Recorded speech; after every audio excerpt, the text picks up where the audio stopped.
Imagine films in which, say, Brad Pitt or Emma Stone plays opposite an AI-resurrected Katharine Hepburn or Clark Gable or James Dean, or films, perhaps, in which the faces of today's A-list actors are AI-mapped onto performers that form this cadre of extremely talented individuals whose facial image the public will never see, or films with extraordinary performances that perfectly realize their director's artistic vision because the director and their AI team and their powerful supercomputers have crafted the performances from scratch, with no real actors being involved at all. And imagine further the possibility that these works can even morph in real time based upon the reaction of audiences or individuals.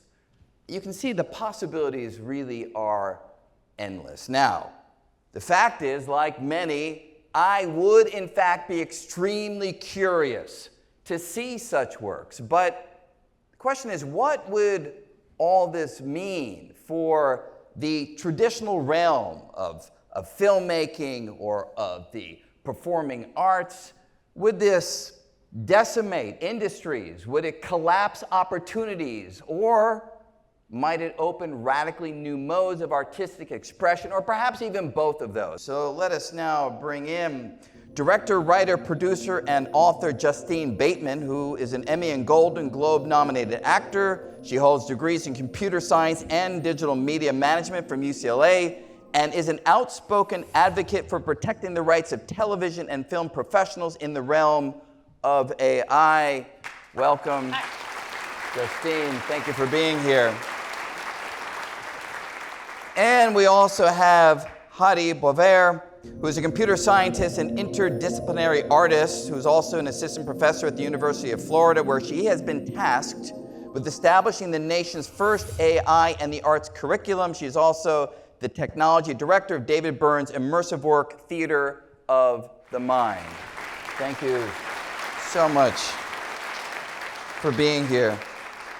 So Heidi, I just want to start with you quickly. You have been working with many of these tools, AI broadly defined, but also computer-based systems that can read the particular biometric data of dancers or actors in the creation of your work. And I want to start with an excerpt from your piece, Radical Signs of Life, just to sort of set the stage for the kinds of performance work that you do. Can you just set that up for us? What is that work, and what was the role of these technological tools in the creation of that work? Sure. Radical Signs of Life essentially was a critique of the emergence of cybernetics and the ways in which our bodies actually can generate work. So essentially, Marco Donnarumma and myself, we created these biophysical sensors called the X-Sense that read your autonomic and somatic system, and they can create music and visual imagery. But it was really kind of an attempt to reverse cybernetics, in a sense, to understand that the error within the dancers actually enables us to retain the humanity within the work. The other thing I'll say about the work is that the idea was that there is a concern that, as technology starts to shrink and it gets deeply embedded inside of our systems, that we've moved away from external colonization, moving bodies across space, towards internal colonization. So the work was really kind of critically reflecting on that potential future. So let's take a brief look, if you will.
looks totally cool.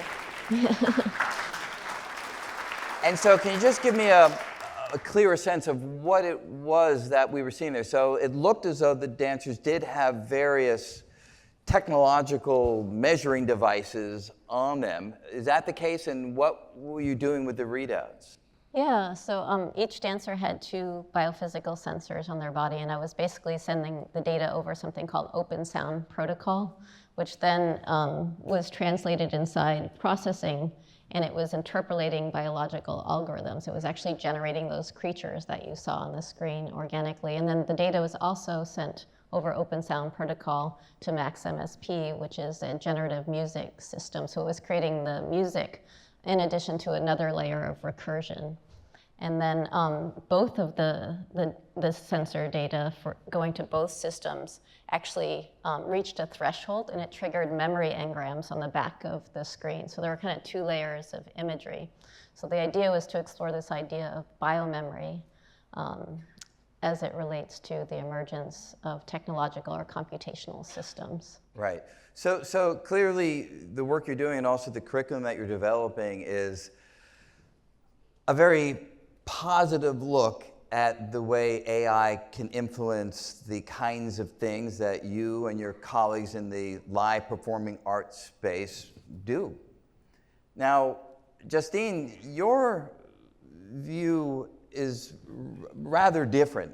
You have more of a dystopian view of where AI may go, not necessarily in the performing arts, I want to get your feel there, but sort of in film is where your focus has been.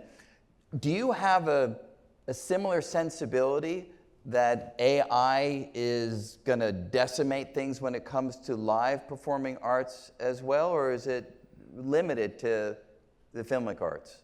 I can't speak to that because beyond doing just straight plays when I was an actor, I'm not kind of up on what's happening in live performances as far as how technology is being involved. But first I want to help people have like a little bit of a definition of what generative AI is. Think of it as like a blender. And if you have a blender at home and you turn it on, what does it do? Well, just depends kind what of I put into it, but yes. It depends on what you put into it. So it cannot function, generative AI cannot function unless it's fed things, okay? And then you turn on the blender and you give it a prompt, which is your little spoon, and you get a little spoonful, a little Frankenstein spoonful out of it, of what you asked for. So what is going into the blender? 100 years of film and television, or many years of doctor's reports or students' essays or whatever it is. And so in the film business in particular, that's what we call theft. It's the biggest violation, yeah. And the term that continues to be used is all we did. I think the CTO of OpenAI, I believe that's her position, I forget her name, when she was asked on some interview recently, what do you say about the fact that you didn't ask permission to take it? She said, well, it was all publicly available. And I will say this. If you own a car, I know we're in New York City, so it's not going to be as applicable, but if I see a car in the street, it's publicly available. But somehow it's illegal for me to take it. So that's what we have the Copyright Office for. And I don't know how well staffed they are to handle something like this, but this is the biggest copyright violation in the history of that office. And the US government, the EU government was on it pretty quickly.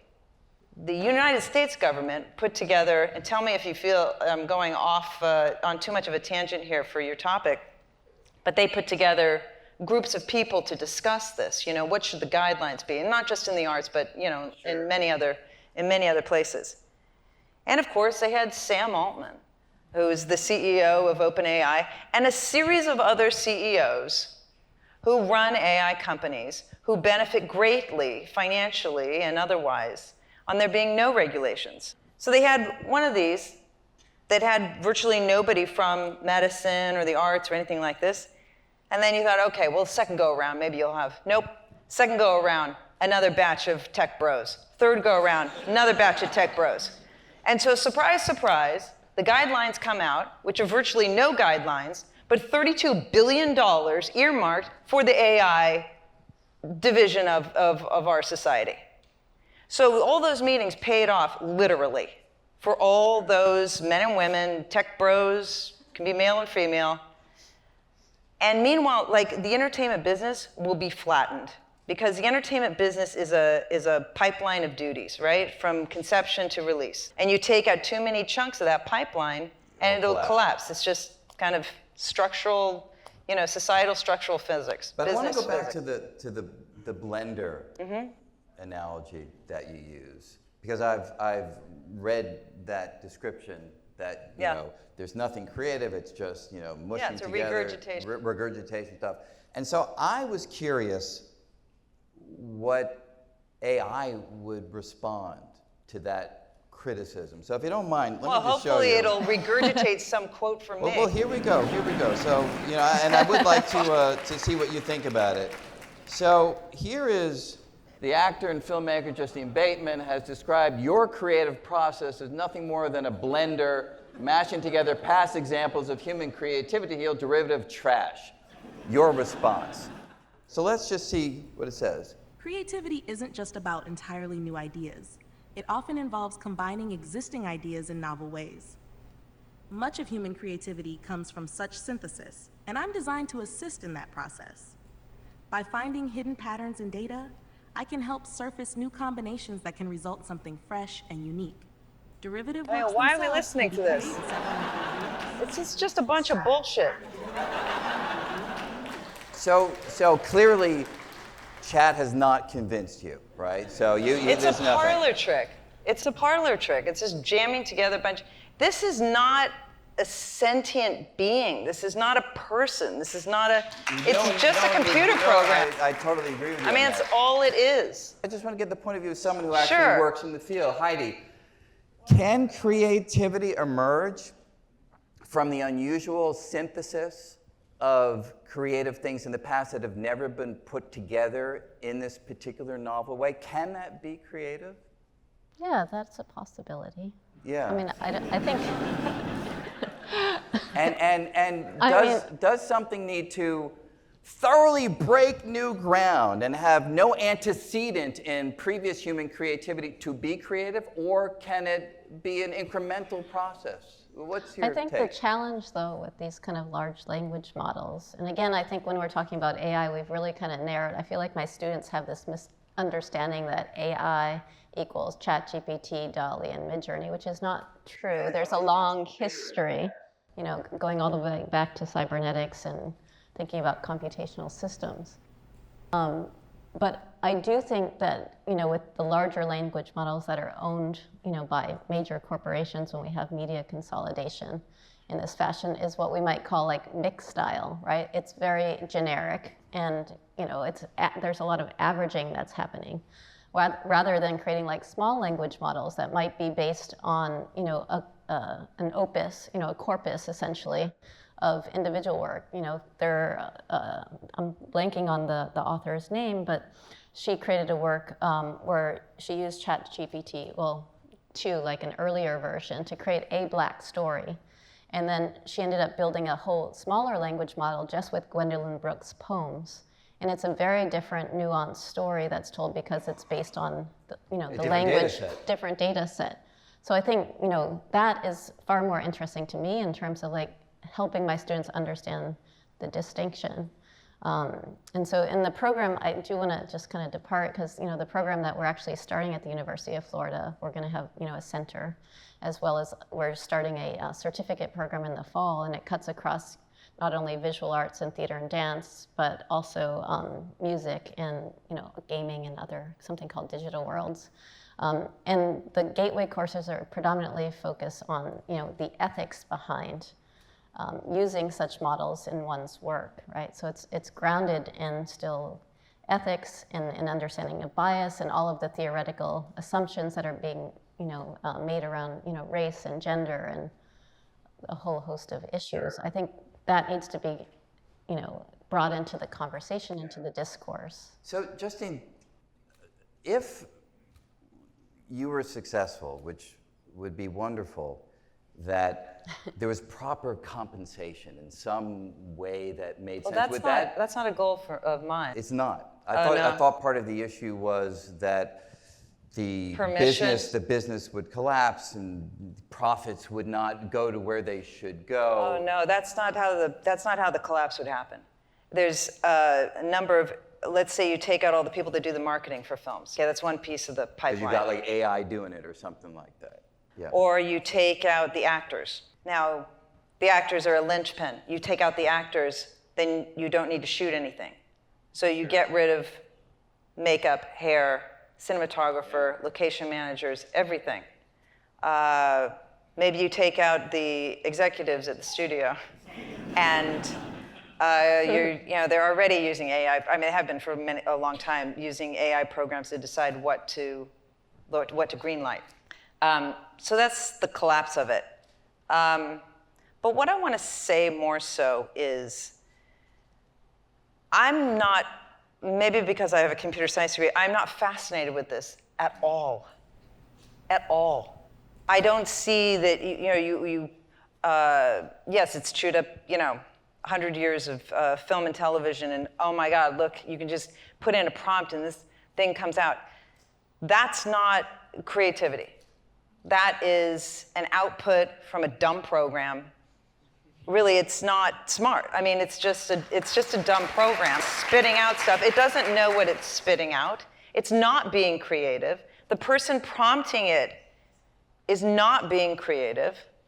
And so any artist that is using these tools, do you feel that they are diminishing their creativity by invoking them? I will say this, if you truly are an artist, and I'm not speaking to what these other artists do, because I'm just focused on film and television production, okay?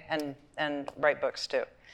But if you are using it to write your script, or to somehow put your film together, or to write your book, or to write your essays, if there's anyone in here, I mean, I'll say a little bit about that in a second. But if you're using it to write your script, I don't believe that you're a writer. Because you would have to threaten my life to take away my ability to write the script. Like, that's what I want to do, or to direct a film. And also, I don't know that society understands what's going to happen to them when this flow is cut off. I believe that artists, like really someone who's called to this, right? An artist is like a tube through which God, the universe, magic, whatever you want to call it, flows through into society. And you look back over history and see how that's true. Music, fine art, films, all of it. And when you cut that off, when you put stoppers in all of that, society is it's not going to be good. Also, don't forget, this is going to be infiltrating. You're going to have insurance companies denying coverage on something your doctor asked for. And if you are in school and you're writing essays using Chatgpt or any other program like that, first of all, you'll never find out if you can write. And that's another thing for filmmakers. If you're using this, you will never find out what you can do. But can you imagine, and Heidi, maybe your curriculum would speak to this, can you imagine visionary teachers who are able to set their students certain tasks that allow them to gain a real deep facility with these tools that allows their own creativity to flourish in a way that it might otherwise not? I mean, I presume that must be part of the system that you're setting up at University of Florida, right? If it's AI in the arts curriculum, well, you presumably imagine that the AI input is going to allow a certain kind of creativity that otherwise would not be there. So where do you come down on this then, Heidi? Mm-hmm. Yeah, I mean, part of me feels like we've moved from kind of like the cyborg, towards what I would call like a centaur, right? Where there's a co-creative partnership with the tool, whether or not we're talking about robotic systems. There are artists that work with robotic systems to create dance pieces or to generate, visual art. And then part of the other thing in terms of the program, we have looked at the cultural production, right, of live performance and what does it mean for the future. Are we talking about like multi-agent systems, that are performing with actors on stage and robotic systems? What is the social choreography of that type of interaction? But I think, it is another tool. I've always worked with emerging technologies in a very open source sense, and it is another tool in the toolbox that allows us to think about how can we expand, right, the language of live performance and where is it going, right? And I think part of where a lot of the conversations with the students have gone is, well, what does it actually mean to be human, right? When we're working with these technological systems, right, and they're mitigating the cultural production pipeline as a performer in a live context, we could use it also to collaborate on the script, not write the script. I don't think it's a wholesale thing. It's more focused on co-creation. But there are many places within the pipeline that could be disrupted and kind of taken over and jobs are lost. But I also think we could look back to the whole, history of technological systems. Think about Marshall McLuhan, the way in which, every technology that emerges, there's something that's taken and then there is something that's gained. In the University of Florida, they've invested in 100 new faculty across a whole host of, disciplines. In an AI-related capacity, is that? Yeah, across the whole university. I see. So I think, in part, there is a responsibility to understand the potential ways the technology is going to disrupt particular industries and to prepare students.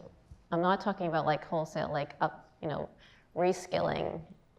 But I do think we need to be prepared and we need to prepare our students for a changing landscape. So when you hear artists speak about collaboration, that for you, you just say that's... I'm sorry, for me, just, from my perspective, it sounds like a joke. I don't know, why am I going to capitulate part of what I do to a stupid program? It makes zero sense to me. In fact, if I did that, I would right now just stop my progression as an artist. I'm looking to do something. Look, this is gonna screw generative AI is one of the worst ideas our society's ever had. It's gonna screw with us in the same way the COVID reaction did. You just watch, I don't need to, you just see. You'll see what's gonna happen. I'm team human. Yeah. Okay? Yeah. I think humans are phenomenal. And when people talk about wouldn't you want this to help you write a script or to help you, put together storyboards for your films or something like this? And I'm like, I've been using this program already that's been remarkable for me. And it's my fucking brain. So I just, the lack, I just feel like this, it so suggests a lack of faith in humans and in the human brain and in going beyond what you think you're capable of. Like for me creatively, I am, after it burns the structure of the entertainment business down, I'm making films now for the new. I think there's gonna be a new genre in the arts on the other side of this that's really raw and really human and really real. Because we haven't had a new genre in the arts since the 90s of any real significance. I think it's like 20 years overdue because tech has been center stage. Like, get off stage. There are other things that are interesting in the world. Mm-hmm. So I think it needs to take a back seat, calm down. It needs to calm, don't you notice, at first it was like, oh, we're gonna solve these problems for you, make these things more convenient, or how about social media, okay. And then when they, I forget the name of it, Snapchat. I remember someone, when it first came out, and someone described it to me, and they said, it's like this.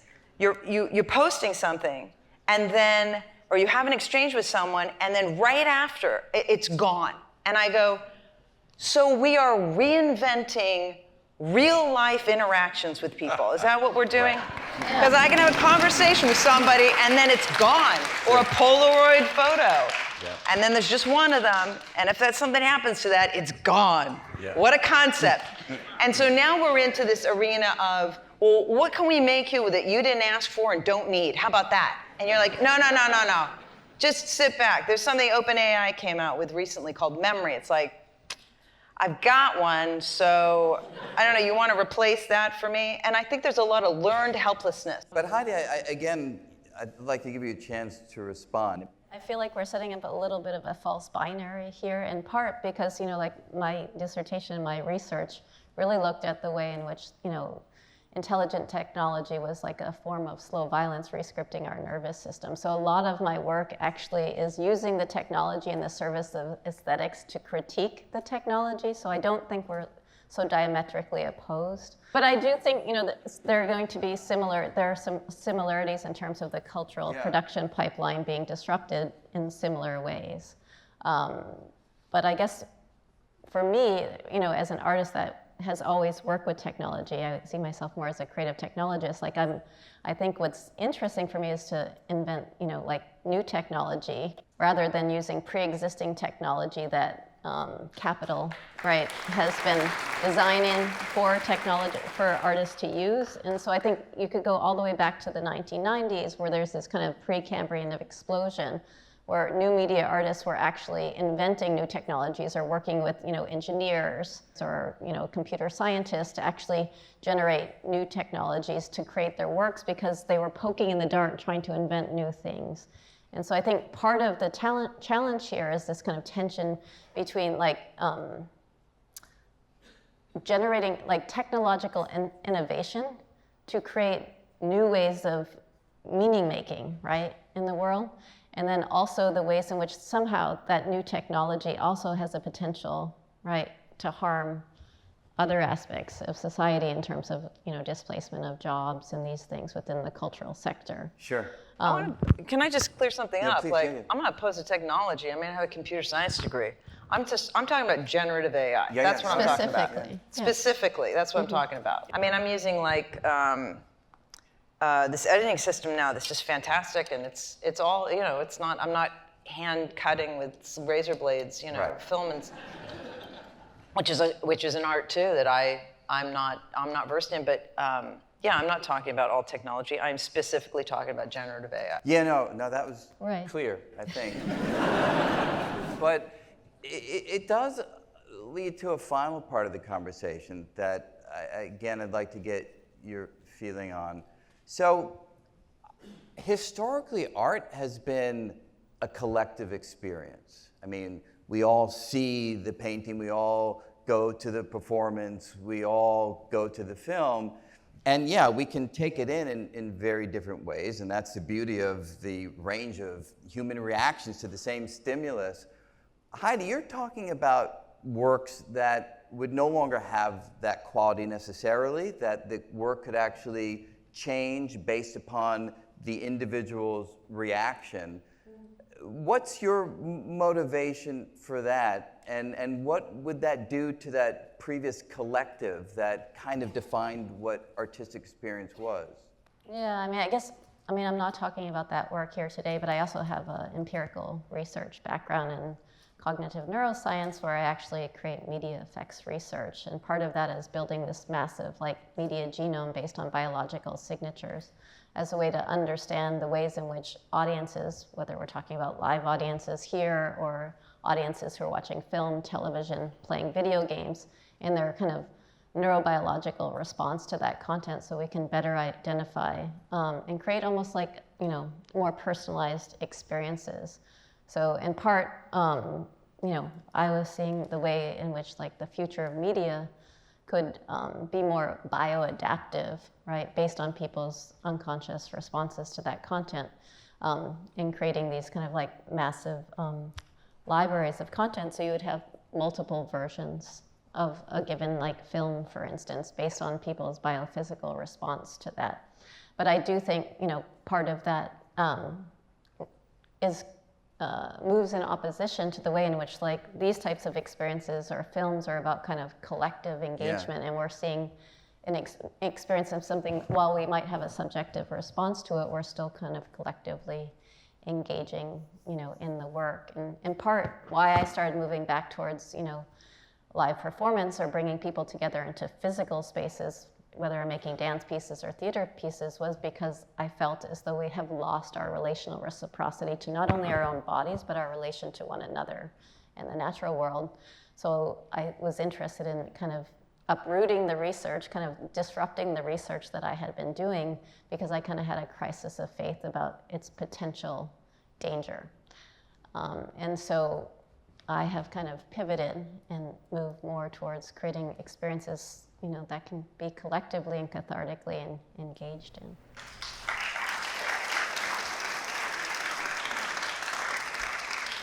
I just want to say something about the film version that she just spoke of in relation different versions according to how people are reacting and stuff. And that's basically something that'll come down the pike, but I think more immediately, maybe it'll come to that, but more immediately it'll be based on your viewing history. So that's something that'll be lost, a shared experience, even if you're not viewing. I mean, how many times are you at a dinner or something with the party with friends and you go like, what have you been watching lately? Or, what's your favorite film? And somebody says Jaws and you're like, oh my God, me too. What about that part where blah, blah, blah? Well, in the near future, you won't be able to have a conversation like that because there'll be a new Jaws and it will be made to you or specifically to you. Yeah. Just like a lot of people have been commenting lately that the comments, like on Instagram or something, all the comments that are more suited to you will be the first 50 comments. And the same post your friend can look at, and the first 50 comments are something that's more suited to him or her. So that's how the films will be, and you won't have this shared experience with people because there's something about film or a song or something. I can talk about, Dave Brubeck's Take 5 that was 1965, 66, maybe around there. So all these years, other people have been listening to it, and you can meet someone and go, that's my favorite thing. And you go, oh my God, me too. I used to listen to that with my grandfather. And we're talking about the same thing, but that'll be gone. But can you imagine that new kinds of conversations and experiences might be generated? Again, I share your perspective, by the way, and a lot of what you said. It's very isolating. It can be, but can you imagine that the new conversation would be, how did it end for you? Or what was it like, when, so that things just go in a different direction from what we're used to, but not necessarily one that decimates everything that we think of art providing. Maybe. I think you're going to find, though, this technology, you're not going to re-engineer what humans are in a couple of years. So I think you're gonna find that people just feel isolated from that. I mean, how people feel isolated now from, social media, and you're just gonna see that. It's not gonna be nice. Yeah, and I guess that's part of why you were gonna say shifted something? direction away from that as a focus, Heidi. Is that part of it? In part, my work was always focused on making these tools open source and available for social justice organizations to increase the impact of their messages through what we call pop culture for social change. But I do want to show bioadapted. There's actually a scene very much that mirrors what Justine just articulated or kind of mapped out. What are you doing? I just wanted to see what you're seeing. We are seeing the same things. No, we're not. That, back at 10, that dog in your frame, that dog's not mine. Weird. You don't think that's weird? I said weird. But look, it doesn't matter. Does it matter? I'm sure there's a dog in mine because I like dogs, and you're not really an animal person. The scene is supposed to make you feel positive sensations. Doesn't that make you feel manipulated?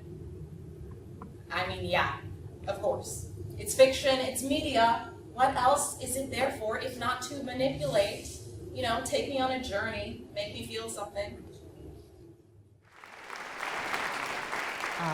And in part, the work, which is by Transformative Theater Company, and in part it was based on my empirical research, but I also did all of the tech design, the innovation for it, was really about creating conversations with audiences, to build some sort of AI literacy, and to create a space for people to talk about their hopes and fears and create a critical discourse around the tools. But I don't think that we have a shared consensual reality right now. We have a very binary reality in terms of our social political environment. So. Yeah, no, and you know, I place enormous value on the collective experience, and I even, Justine, have a view that I think resonates very closely with yours, which is, you know, when I look at a film or read a book or look at a work of art, a painting, what's important to me is not just the experience. For me, it's the history of the human behind it that led to that. That's why, you know, people often have these conversations. If you have a wonderful forgery, why not? Why isn't that good enough? And the answer to me is obvious. It's because you don't have the history of the human involvement that led to that work. So I think we actually share it. But I also see the possibility of a collaboration in which we don't lose our humanity and the AI provides something that we can't provide. It's different from us. And I can imagine a place where by coming together, we can yield things, we look at them and we experience them, we feel them, we're like, wow, that was really worthwhile. Now I understand all the dangers that you're referring to, but at least I feel open to that possibility. Well, here's the thing. Yeah, I mean, anything can turn into, anything could have a wonderful version. But at least in the entertainment business, what you have are the people who fund films and the people who distribute films have their eyes squarely on the stock price. And they're concerned with quarterly reports that show a widened profit margin. And if they can make $300 million on a film that instead of it costing $100 million cost $1 million or whatever, because it was just full AI. The chairman of the Sony Pictures Entertainment recently said, like yesterday in IndieWire, said that going forward, their films and TV series will be done with AI primarily. That was his quote. So those people are so interested. They're not using it in order to make better films or more interesting films. It's been a volume content business for quite a few years now. And now it's going to become even more so. And my hope is that the destruction ends the content era, because that's not filmmaking. Volume content is not filmmaking or music. I'm not in the music business, but I'm sure that's not what real songwriters had in mind. I'm totally with you on that. Unfortunately, we are out of time, but you know, this is an evolving conversation, and we'll see where it goes. And let's hope that there's a collaboration that can yield that good version and not the awful dystopian one. But we'll have to see. This and whatever I can pull from the air, it's yielding awesome things. So I'm happy with that, and I'm looking forward to seeing where that goes. I hear you. Thank you. Thank you.